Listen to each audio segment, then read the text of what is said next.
வணக்கம். அட என்னப்பா இது, இதெல்லாம் ஒரு போராட்டம்னு சொல்லி இவ்வளோ கேமரா எடுத்துட்டு வந்திருக்கீங்களாப்பா? வேலு, நம்ம கட்சியிலே ஒரு பையன் சாராயம் காசுவான், ஃபர்ஸ்ட் கிளாஸா இருக்கும். அதை மட்டும் குடிச்சோன்னு வையன். யாருப்பா அது நமக்கு தெரியாம காசுறது? அதான் பெருசு, உனக்கு கூட தெரியுமே, கல்வராய மலை பக்கம் காசுவானே சுரேஷ், அவனை தான் சொல்லிட்டு இருக்கேன். ஓ அந்த பையனா? அவன் சரக்கை மட்டும் வாங்கி குடிச்சு பாரு, சும்மா அப்படியே பெருமாள் கோயில் தீர்த்த மாதிரி இருக்கும். அவன் கிட்ட 3 மடக்கு வாங்கி குடி, எல்லாம் சரியா போயிடும். அதை விட்டு போட்டு இங்க வந்து உண்ணாவிரத போராட்டம், ஊர் மேயர் போராட்டம்னு சொல்லி எங்க கூட டைம் வேஸ்ட் பண்ணிட்டு இருக்க.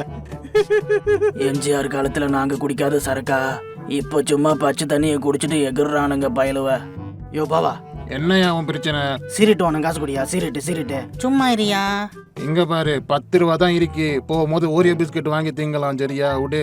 என்னையா சீரட்டும் சரக்கு இல்லாம என்னையா போராட்டம் உங்களுது? பேசாம சும்மா இருயா. இங்க பாரு, நிறைய கேஸ் வச்சிருக்காங்க, கண்டிப்பா குடிப்பாங்க சரக்கு. Baby please unblock me. DP காட்ட மாட்டேங்குது. இவனுங்க மட்டும் சாப்பிட்டு வந்துட்டானுங்க. பசி மயக்கமா இருக்கே. சொல்லுமா. அதெல்லாம் சாப்பிட்டேன். இந்த உண்ணாவிரத போராட்டத்துல இருக்கேன் நானு. அப்புறம் கூப்பிடுறேன், சரியா? என் மாப்பிள்ள இங்க பாரு, ஆயா சாப்பிட்டு வருவோம். என்னயா போராட்டத்துக்கு வந்து சாப்பிடாம போனா எப்படி? சாரா லீ கூ மா லீ கள்ளக்குறிச்சி உண்ணாவிரத போராட்டம்.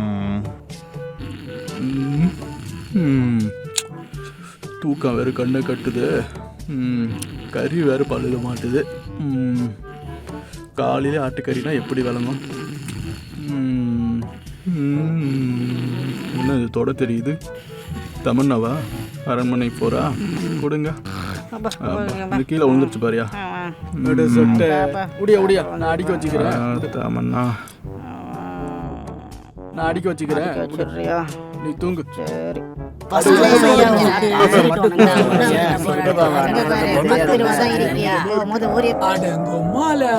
அது அங்க அம்மாத